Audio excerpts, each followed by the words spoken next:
Hello दोस्तों, स्वागत है आपका अपने YouTube channel digital modern academy पे। दोस्तों आज हम पॉलिटी की अपनी क्लास शुरू कर रहे हैं, जो कि आपके R O A R O UPSI के साथ साथ जितने भी एग्जाम हैं, ठीक है, उनमें आपकी ये पॉलिटी बहुत काम आएगी, क्योंकि इसमें से हर एग्जाम में आपके 2-4 क्वेश्चन बनते हैं। ठीक है, जैसे आर में मिनिमम 8 से 10 क्वेश्चन आपके मिनिमम बनते हैं पॉलिटी की। ठीक है, उसके साथ साथ UPSI में आपके 12 से 15 क्वेश्चन पॉलिटी के आते हैं 40 में से। ठीक है, तो एग्जाम को देखते हुए आपकी जो पॉलिटी जो संविधान है बहुत ज्यादा मतलब इंपोर्टेंट सब्जेक्ट हो जाता है। ठीक है, तो आज हम इसे शुरू करेंगे। ठीक है, तो आज हमारा जो टॉपिक पहला होगा वो होगा हमारा संवैधानिक विकास। ठीक है, कि संविधान का विकास कैसे हुआ और संविधान की नींव भारत में कैसे पड़ी। ठीक है, तो यहां पर डाल लीजिए संवैधानिक विकास। ठीक है, देखो संवैधानिक विकास को हम 2 भागों में बांटेंगे। ठीक है, पहला है हमारा ईस्ट इंडिया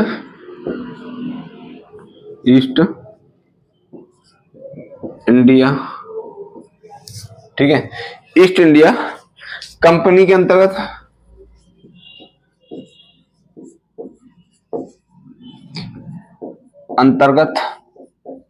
ठीक है, जो ये टाइम पीरियड होगा वो होगा आपका 1773 से 1858 तक। ठीक है, और दूसरे पार्ट में पढ़ेंगे इसे ब्रिटिश गवर्नमेंट द्वारा, मतलब ब्रिटिश सरकार के अंतर्गत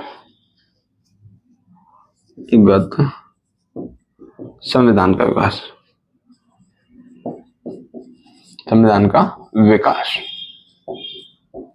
जो कि कब से कब तक पढ़ेंगे इसे 1858 से 1947। ठीक है, इन 2 पार्टों में पढ़ेंगे। पहला ईस्ट इंडिया कंपनी के अंतर्गत संवैधानिक विकास, दूसरा हमारा ब्रिटिश सरकार के अंतर्गत संवैधानिक विकास। ठीक है, तो हमारा पहले हम इस पर फोकस करेंगे। तो आप हेडिंग डाल लीजिए ईस्ट इंडिया कंपनी के अंतर्गत भारतीय संवैधानिक विकास।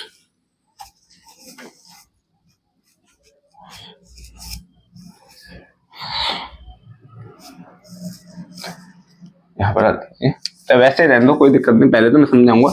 देखो, जो भारत में यूरोपियों का आगमन हुआ वो कब हुआ? 1515 मतलब 15वीं सदी में यूरोपियों का भारत में आगमन हुआ। सबसे पहले आने वाले जो भारत में थे वो पुर्तगाली थे, और सबसे भारत में पहले आने वाला व्यक्ति था वास्को डी गामा, जो कब आया था? जो क्या है 17 मई 1498 में आया। और कहाँ आया? ये आया आपके केरल के कालीकट नामक बंदरगाह पे आया। ठीक है, कालीकट बंदरगाह पे। ठीक, कहाँ आया? केरल के कालीकट बंदरगाह पे आया। और किसके साथ आया? एक गुजराती व्यापारी था, अब्दुल मजीद।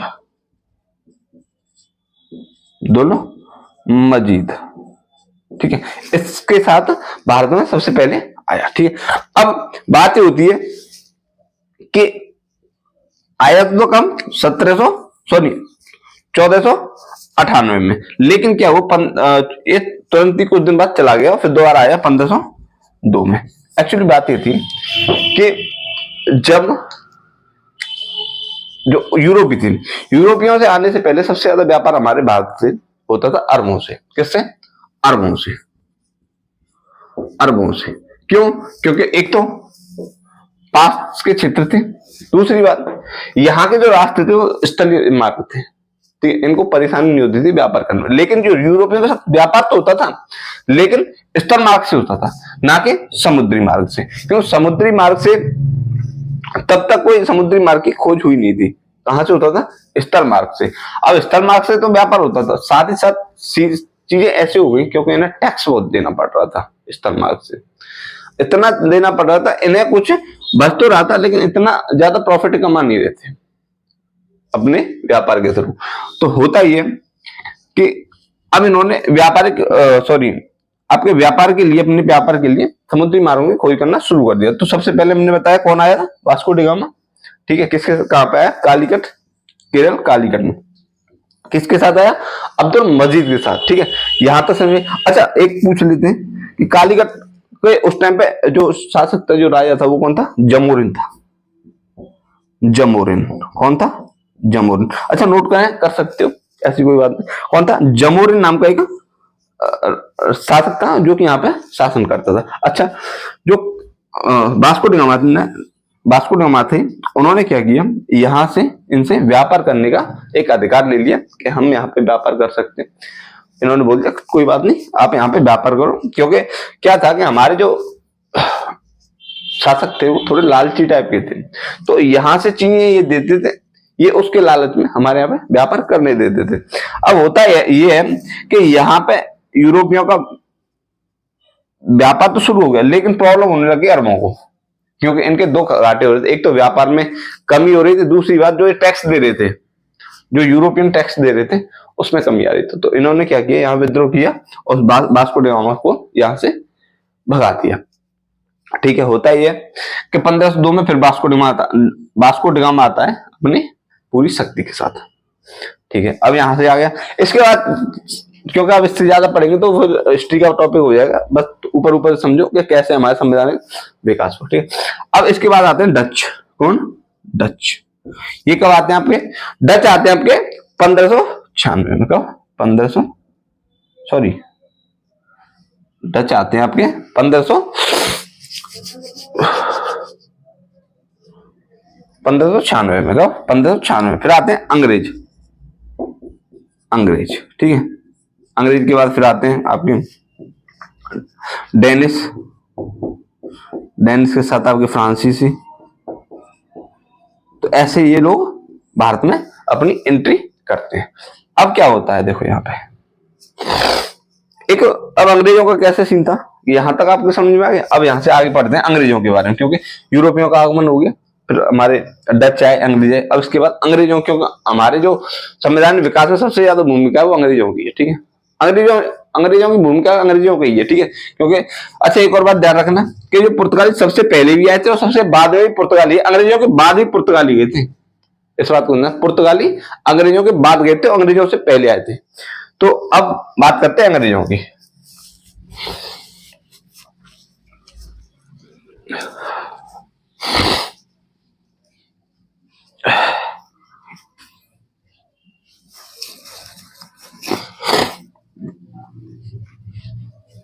देखो, बात ऐसी हो, बात है कुछ आपकी 1778 की।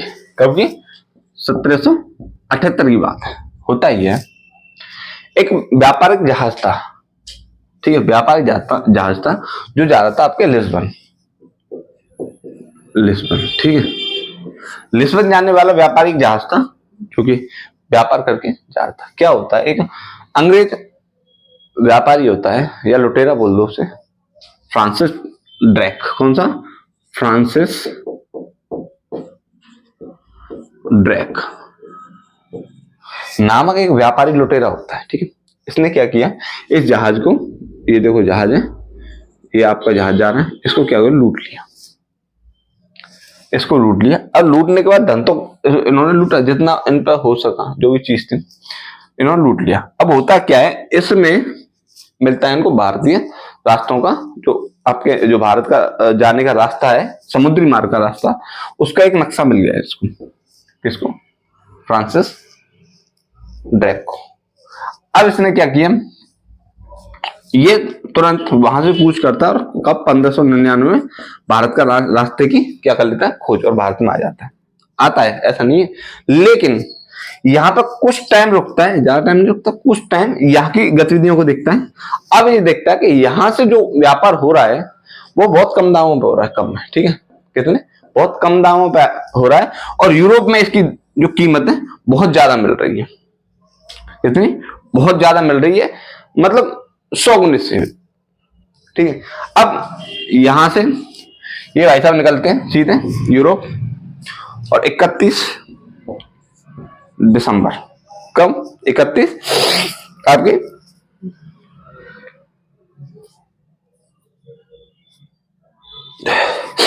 31 दिसंबर 1600 में लगभग 217 व्यापारी संगठन लोगों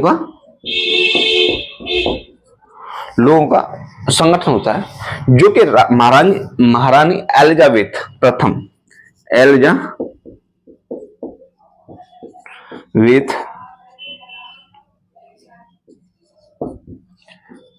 से एक चार्टर सिग्नेचर करवाते हैं, साइन करवाते हैं, मतलब एक अधिकार पत्र लेते हैं कि हमें पूर्वी देशों में, यानी कि एशियाई देशों में हमें व्यापार करना है, वो भी अच्छे लेवल पे। तो कितने लोग थे ये, 217 लोग थे। अब इन्होंने, एलिजाबेथ ने दे तो दिया, कितने दिन के लिए, ओनली 15 वर्षों के लिए, कि भाई तुम एशियाई देशों में व्यापार करने जा रहे हो, लेकिन कितने दिन के लिए कर सकते हो अधिकार पत्र, ओनली 15 वर्षों का। कितने का था, 15 वर्षों तक। अब होता ही है कि आ जाते हैं कब, आपके भारत में एंट्री होती है इनकी 1608 में, अच्छी तरह से। कब होते हैं, 1608 में अधिकार पत्र ले लिया, ईस्ट इंडिया कंपनी की स्थापना हुई कब, 31 दिसंबर 1600 में अधिकार पत्र लेते हैं, कहां के लिए, भारत में व्यापार करने के लिए। कितने वर्षों का, 15 वर्षों। कितने व्यक्ति थे उसमें, 217 लोग थे। कितने, 217 लोग थे, ठीक है। होता ही है कि पहली की जो व्यापारिक कोठी है वो भारत में स्टेबल हो जाती है कब, 1611 में। 1611 में व्यापारिक कोठी हो जाती है इनकी स्टेबल, व्यापारिक कोठी, ठीक है। अच्छा, इन्हें अधिकार पत्र कब मिलता है भारत में, वो होता है 1615 में, ये भारत में व्यापार करने का इन्हें अधिकार पत्र मिल जाता है। आई बात समझ में। अब होता ही है कि धीरे धीरे टाइम बीतता जाता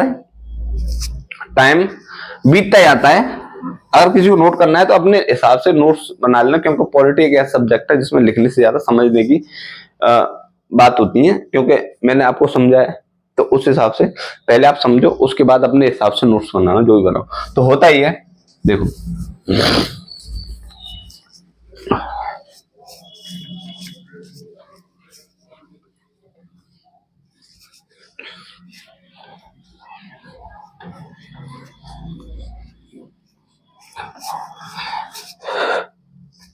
समय बीतता जाता है, अंग्रेज व्यापार करते हैं, अच्छे लेवल पर करते हैं, बहुत ज्यादा प्रॉफिट कमाते हैं भारत से। अच्छा, इनको लग जाती है लत यहाँ पे, मतलब किसी चीज से कोई आपको फायदा हो रहा हो तो आपको क्या होगा कि जितना एरिया हम कवर कर सकें, उतना हम एरिया कवर कर लें, जिससे कि हम ज्यादा प्रॉफिट कमा सकें। एक फितरत होती है इंसान की, ठीक है। तो होता ही है कि धीरे धीरे इनकी शक्ति बढ़ती है, अंग्रेजों की शक्ति बढ़ती है और क्षेत्र बढ़ता है, दोनों इनके बढ़ते हैं। भारत में एक युद्ध होता है, आपने सुना होगा, 1764 का बक्सर का युद्ध।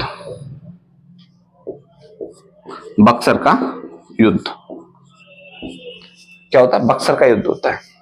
किन किन के बीच होता है, भारतीयों और अंग्रेजों के बीच। अच्छा, भारतीयों की तरफ से कौन कौन था, शाह आलम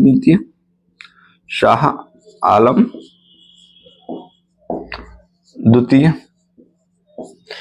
एक साइड में देखना, आपका शाह आलम द्वितीय के साथ साथ आपका सुजाउद्दौला,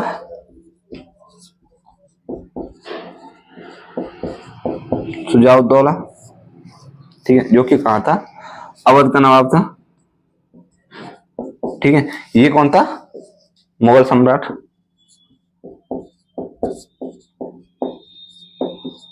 ठीक है, एक था आपका मीर कासिम।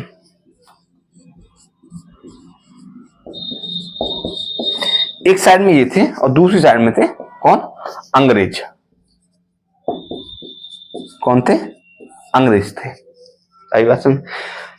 बक्सर के युद्ध में होता ही है कि शाह आलम सिराजुद्दौला मीर कासिम, ये इनमें क्या हुआ, अंग्रेजों से युद्ध लड़ा और सब ये भाई साहब हार गए, तीनों को तीनों ये हार गए। इन पे इनका कुछ नहीं बिगड़ा, इनकी शक्ति और बढ़ गई। भारत में शक्ति इतनी बढ़ गई, इतनी शक्ति बढ़ गई कि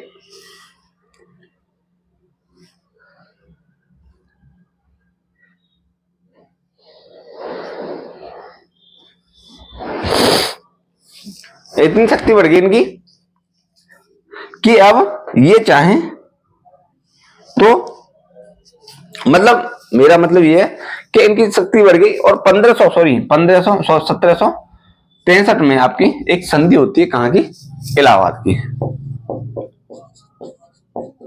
इलाहाबाद की संधि होती है। अब होता ही है इसमें बंगाल, बिहार, उड़ीसा, इनकी दीवानी किसके पास आ जाती है, अंग्रेजों के पास। किसके पास, अंग्रेजों के पास इसकी दीवानी आती है, बंगाल, बिहार और उड़ीसा की। दीवानी क्या होता है, देखो दीवानी का मतलब है इसके राजस्व अधिकार,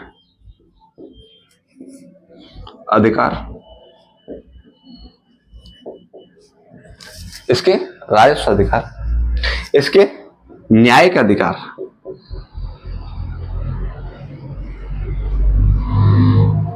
न्यायिक अधिकार, ये चले जाते हैं इनके पास, अंग्रेजों के पास।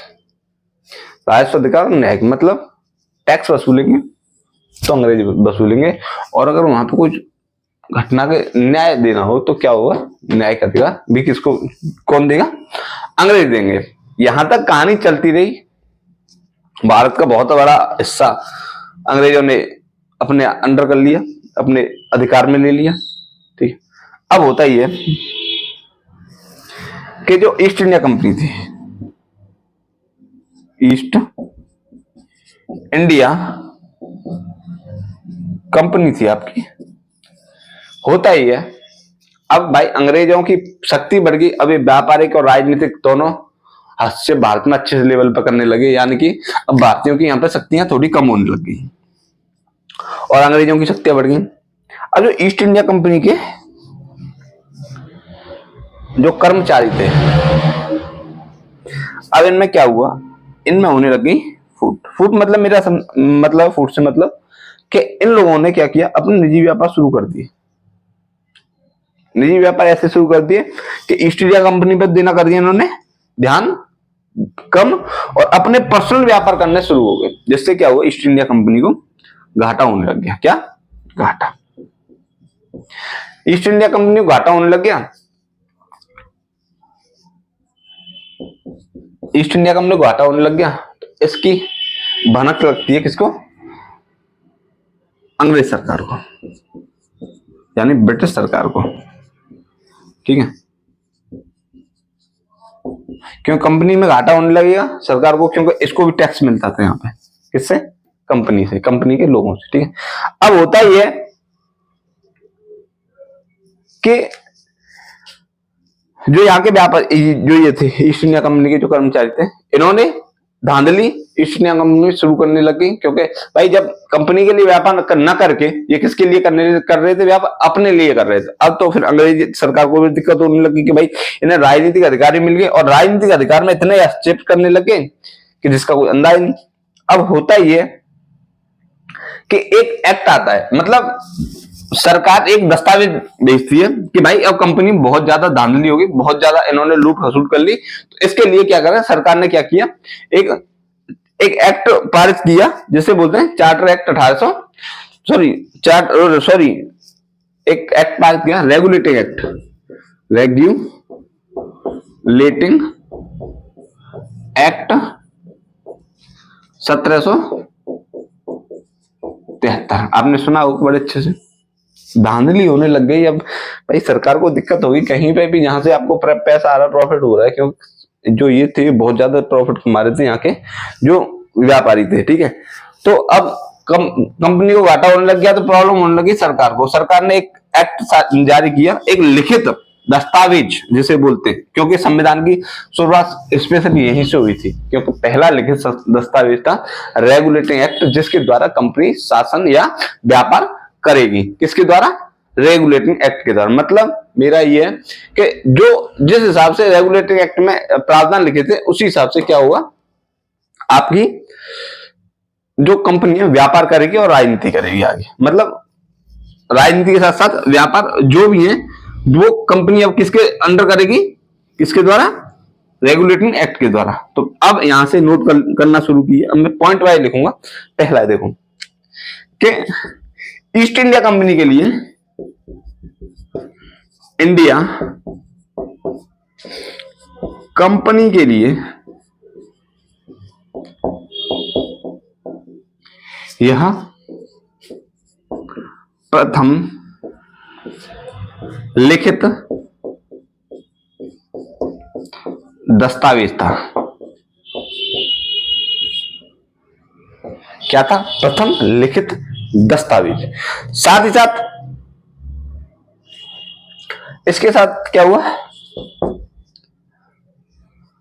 कंपनी के, ठीक है, इसके द्वारा कंपनी के व्यापारिक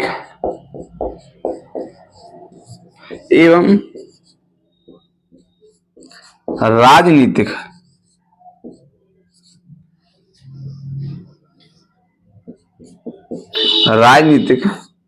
अधिकारों को क्या मिली? मान्यता। क्या मिली? मान्यता, ठीक है। राजनीतिक कार्यों को क्या मिली? को मान्यता मिली।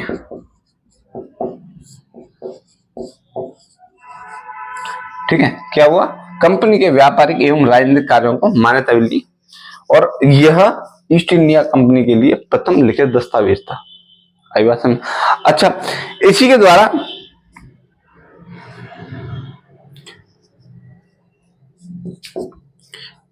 इसके द्वारा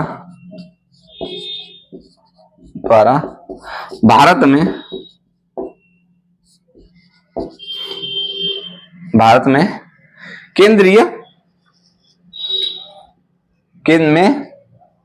इसके द्वारा भारत में केंद्रीय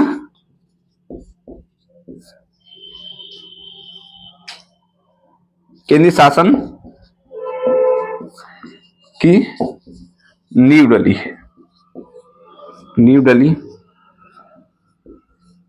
कैसे डली? अब देखो बात क्या होता है। क्या होता है, जो बंगाल का गवर्नर था, बंगाल के गवर्नर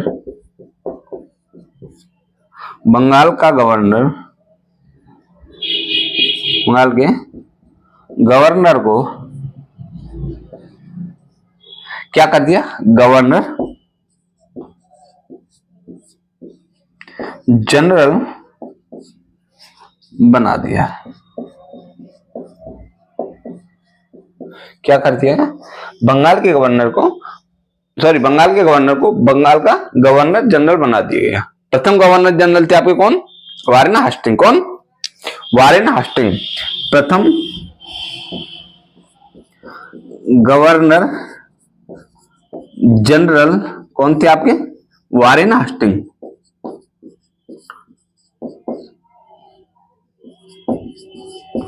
कौन थे? वारेन हास्टिंग, ठीक है।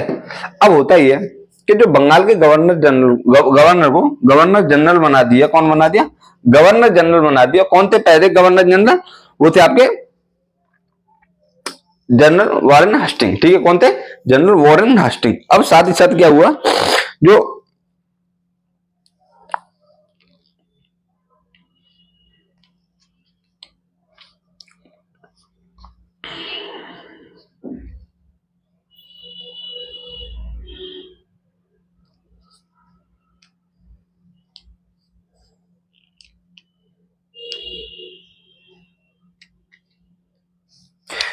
ठीक है, 12 स्टेट बना दिया। अब क्या होता ही है, तो जो बचे कौन कौन से आपके प्रेसिडेंट थी, वो थी आपकी कौन सी, उड़ीसा और बिहार। बंगाल और बिहार की जो शक्तियां किसके पास पहुंची, गवर्नर जनरल के पास, क्योंकि केंद्रीकरण कर दिया किसका, शक्ति का, गवर्नर जनरल के द्वारा। गवर्नर जनरल के द्वारा क्या कर दिया, शक्ति का केंद्रीकरण कर दिया, और उड़ीसा की शक्तियां मतलब निर्णय लेने की शक्तियां किसके पास पहुंची, गवर्नर जनरल के, गवर्नर जनरल के पास पहुंच गए। ठीक है, तो अब इसे नोट करो पहले, तब इसके बाद आगे इसके बारे में और पढ़ेंगे। करो,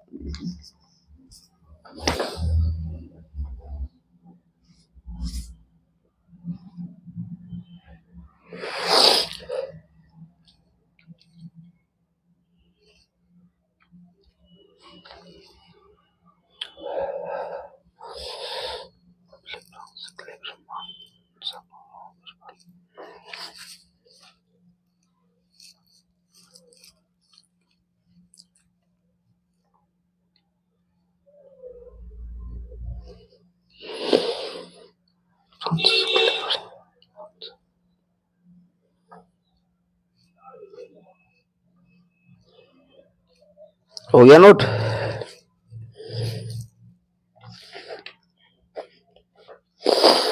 ठीक है, अब होता ही है, देखो यहां से, मतलब अब मैं एक बार और समझा दूं इसे। ईस्ट इंडिया कंपनी के लिए यह प्रथम लिखित दस्तावेज था। ठीक है, क्यों, शासन करने के लिए। अच्छा, दूसरी बात, कंपनी के व्यापार एवं राजनीतिक कार्यों को मान्यता भी मिली। ठीक है, साथ ही साथ इसके द्वारा भारत में केंद्रीय शासन की नींव रखी गई। क्यों, क्यों कैसे, बंगाल के गवर्नर को बंगाल का गवर्नर जनरल बना दिया। क्यों, क्योंकि जो केंद्रीय जो शक्ति थी वो उड़ीसा बंगाल की जो शक्ति थी वो किसके पहुंच गई, उड़ीसा बंगाल, और बिहार की जो शक्ति थी किसके पास पहुंची, गवर्नर जनरल के पास पहुंच गई। ठीक है, क्योंकि अब कंपनी में धांधली होगी नहीं, क्योंकि एक व्यक्ति हो गया। क्योंकि पहले क्या था, प्रेसिडेंसियों अलग अलग गवर्नर थे, तो अलग अलग तरीके से घपला करते थे, मतलब बोले तो धांधली करते थे। तो अब क्या हुआ, शक्ति पहुंच गई गवर्नर जनरल के पास। ठीक है, अब प्रथम गवर्नर जनरल कौन थे, हमारे वारेन हास्टिंग। यहां तक समझ में आया, अब इसे आगे से देखते हैं। देखो, होता ही है कि गवर्नर जनरल बना दिया गया। अब इसकी एक परिषद बनाएगी जिसमें कितने सदस्य थे, 4। कितने सदस्य थे, 4, जो कि गवर्नर के कार्यों में सहायता करेंगे। गवर्नर जनरल की परिषद में सदस्य थे। तो अब जो गवर्नर जनरल है, जन की कार्यों की सहायता के लिए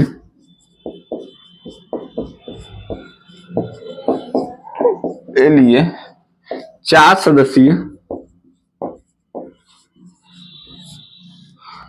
सदस्यीय क्या किया आपके, 4 सदस्यीय कार्यकारी परिषद की स्थापना। 4 सदस्यीय कार्यकारी परिषद की स्थापना की गई। मतलब जो गवर्नर जनरल है उसकी जो, जैसे अब कार्य पहले तो क्या, एक गवर्नर पर सिर्फ एक ही प्रेसिडेंसी, अब कितनी प्रेसिडेंसी, 3, बंगाल, बिहार और उड़ीसा, और तीनों कार्य के लिए क्या किया, 4 सदस्यीय कार्यकारी परिषद की स्थापना, जिसमें सदस्य थे कौन सा, पहले थे आपके फिलिप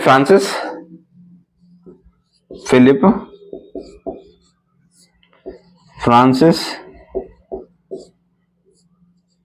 क्लेवरिंग,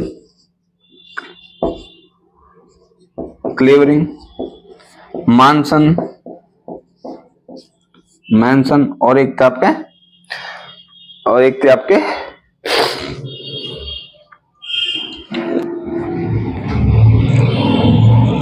एक थे आपके वर्वेल, कौन? बर्वेल, कौन थे? बर्वेल। अच्छा, इसके साथ साथ क्या हुआ, इसी 1700 रेगुलेटिंग एक्ट 1773 के तहत एक 1774 में कलकत्ता में सर्वोच्च न्यायालय की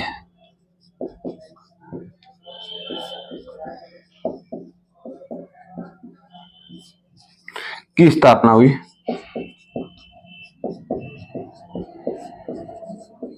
क्यों? क्योंकि आपको पता है कि 1765 की जो इलाहाबाद की संधि हुई थी उसमें क्या की, न्यायिक कार्य, न्यायिक और प्रशासनिक, प्रशासन, राजस्व अधिकार किसके पास चले गए थे? आपके अंग्रेजों के पास चले गए थे। किसे? राजस्व और न्यायिक कार्य। तो इसी की वजह से 1774 में कलकत्ता में सर्वोच्च न्यायालय की स्थापना हुई और इसके जो प्रथम न्यायाधीश थे वो कौन थे? Sir Elijah Impey. प्रथम न्यायाधीश जो हुए थे वो थे sir Elijah Impey.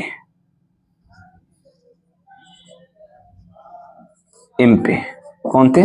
Sir Elijah Impey थे प्रथम न्यायाधीश। अच्छा, इनके जो और थे, जो 3 न्यायाधीश, अदर न्यायाधीश थे, वो कौन थे? वो थे आपके चैम्बर्स, लेमेस्टर और एक थे हाइड। ये 3 इनके अन्य न्यायाधीश थे। किसके? कलकत्ता सर्वोच्च न्यायालय के। मुख्य न्यायाधीश कौन थे? Sir Elijah Impey. और अदर जो न्यायाधीश थे वो कौन थे? चैम्बर्स, लेमेस्टर और हाइड थे। तो यहां तक था हमारा रेगुलेटरी एक्ट, आपने अच्छे से पढ़ा होगा, ठीक है, इसे नोट करो। फिर इसके बाद पढ़ेंगे हम charter act 1800, Pitt's India act आपका 1784, पिट्स इंडिया एक्ट 1784 पढ़ेंगे। इसके बाद नोट करो।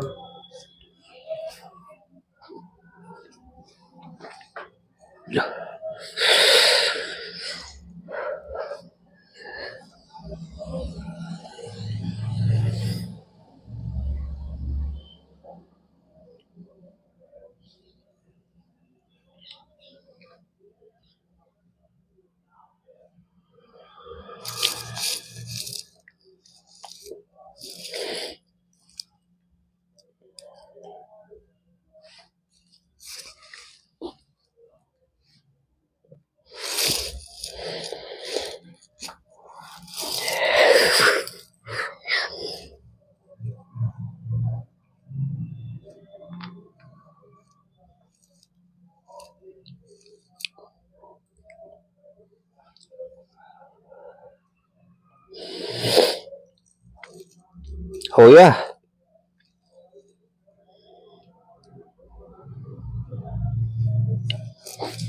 अच्छा, इसके साथ इसमें एक काम और हुआ था, बहुत इंपोर्टेंट था, कि जो व्यापारिक एकाधिकार था, व्यापारिक एकाधिकार नहीं, जो कर्मचारी थे उनको भारतीयों से व्यापार, मतलब व्यक्तिगत व्यापार पर रोक लगा दी, और साथ ही साथ जो उपाय देते थे, कौन? अंग्रेज, उस पर भी रोक लगा दी। मतलब देखो, इसके द्वारा कंपनी के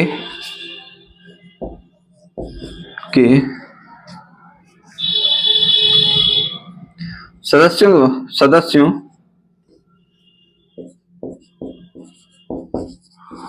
को व्यक्तिगत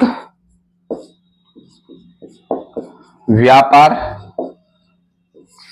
तथा भारतीयों से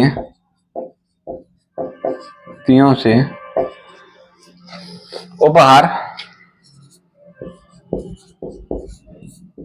पर रोक लगा दी।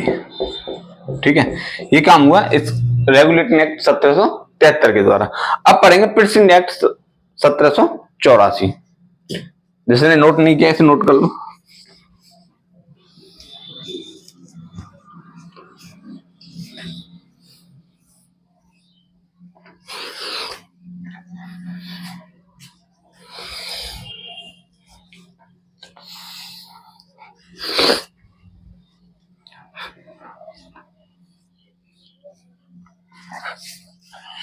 लिखो पिट्स इंडिया एक्ट 1784।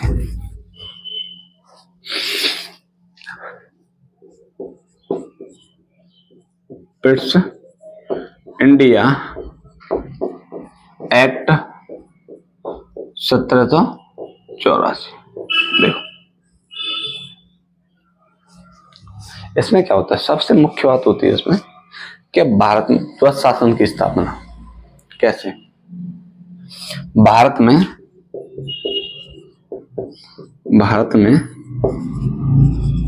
द्वैध शासन की स्थापना। देखो कैसे होती है, इसमें क्या होता है, कंपनी के व्यापारिक तथा राजनीतिक कार्यों को अलग अलग कर दिया गया। व्यापारिक और राजनीतिक कार्यों को अलग अलग कर दिया गया। तो कैसे किया कि जो व्यापारिक कार्य थे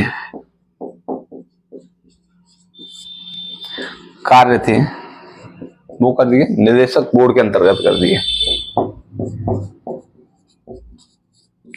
निदेशक बोर्ड, ठीक है। और राजनीतिक कार्य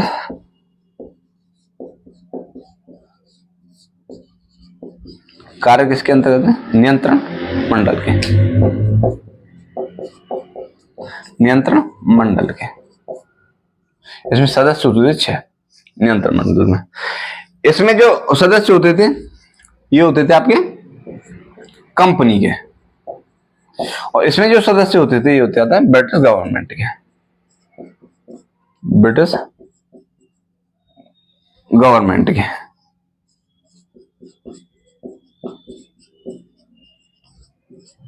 गवर्नमेंट, ठीक है, किसके होते हैं, ब्रिटिश गवर्नमेंट के।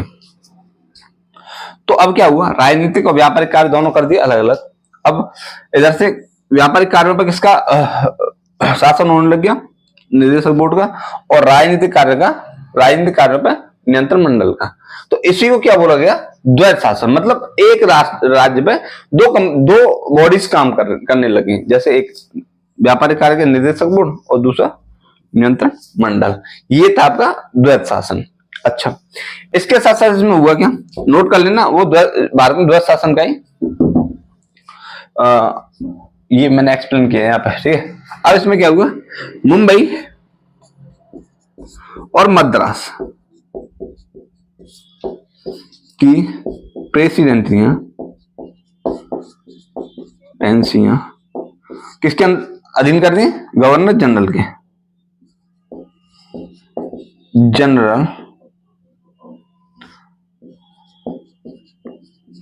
जनरल के अधीन हो गई। मतलब क्योंकि व्यापार बढ़ रहा था, क्षेत्र बढ़ रहा था अंग्रेजों का, तो क्या हुआ, मुंबई और मद्रास की प्रेसिडेंसी किसके अंतर्गत कर दी, गवर्नर जनरल के अंतर्गत कर दी। अब यहां तक समझ में, अब इसे पहले नोट कर लो जस्ट में, क्योंकि फिर पूरा है, एक बार नोट कर लो फिर उसके बाद आगे पढ़ाएंगे।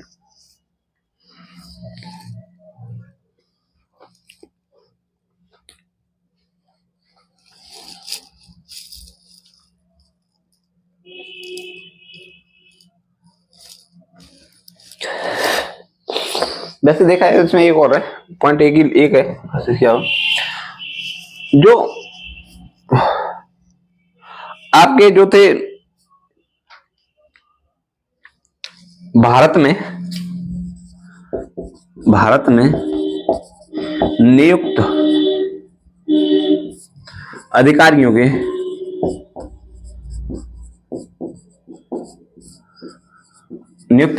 के अवैध कार्यों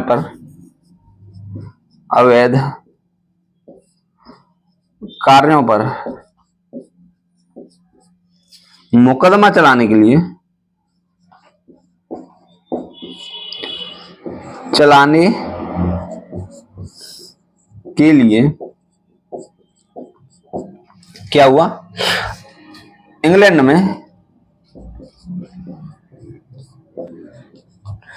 में एक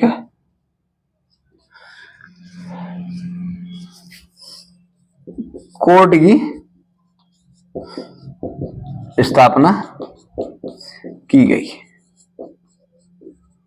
आई बात समझ? तो इतना ही था पिट्स इंडिया एक्ट 1884। एक्चुअली क्या था ये पिट्स इंडिया एक्ट इस वजह से आया था क्योंकि जो 1773 में जो एक्ट आया था रेगुलेटिंग 1773, उसकी कमियों को दूर करने के लिए क्या किया था, पिट्स इंडिया एक्ट को लाया गया था। ठीक है, इसमें क्या हुआ, भारत में द्वैध शासन की स्थापना हुई। कैसे? क्योंकि जो कंपनी कार्य थे, व्यापारिक और राजनीतिक कार्यों को अलग अलग कर दिए गए। व्यापारिक कार्य को संभालेगा कौन, निदेशक बोर्ड, और राजनीतिक कार्यों को नियंत्रण मंडल संभाले, जिसमें सदस्य होते थे कितने, 6। और ये किसके होते हैं, ब्रिटिश गवर्नमेंट के सदस्य होते हैं। ठीक है, क्यों? क्योंकि भाई ऐसा था कि जब कंपनी स्टेबल हुई तब इतना नहीं था, लेकिन आज क्या था इस टाइम 1784 में, ये था कि जो सरकार थी ब्रिटिश जो ईस्ट इंडिया कंपनी, इसका विस्तार इतना हो गया कि अच्छे लेवल पर राजनीतिक विस्तार इनका हो गया था भारत में। क्योंकि अब यहाँ पे क्या था, अंग्रेज यही तो चाहते थे कि हम भारत में एक उपनिवेश बनाए भारत को, तो इसी वजह से इन्होंने क्या किया, राजनीतिक जो अधिकार थे वो अपने पास ले लिए, किसके पास, नियंत्रक मंडल के पास। ठीक है, तो यहां तक तो ये था अपना पिट्स इंडिया एक्ट 1784। तो आज की क्लास हम यही समाप्त करेंगे क्योंकि क्लास लंबी हो जाएगी, इस वजह से इस क्लास को हम यही समाप्त करेंगे। कल फिर एक कल पढ़ेंगे चार्टर एक्ट आपका 1793। ठीक है, इसको पढ़ेंगे। फिर उसके बाद चार्टर एक्ट 1713। तो क्योंकि ये जो क्या था, इसमें ज्यादा कुछ नहीं है, इसको मैं एक बार बता दूं, आप नोट कर लीजिए। इसमें क्या था, जो कार्यों को, जो चाहे मैं कल ही बताऊंगा, इसे ऐसा है कल बताऊंगा। ठीक है, अब इतना ही इसमें, कल फिर एक नए जुनून के साथ, नई क्लास के साथ आपके सामने हाजिर होंगे। रिक्वेस्ट है आप हमारे चैनल को सब्सक्राइब करें तथा शेयर करें, और कोई खामी है तो कमेंट में जरूर बताएं कि हाँ सर आपकी ये गलती हुई है, तो उसको हम थोड़े सुधारेंगे। ठीक है, तब तक के लिए नमस्कार, कल मिलेंगे फिर एक नई क्लास के साथ।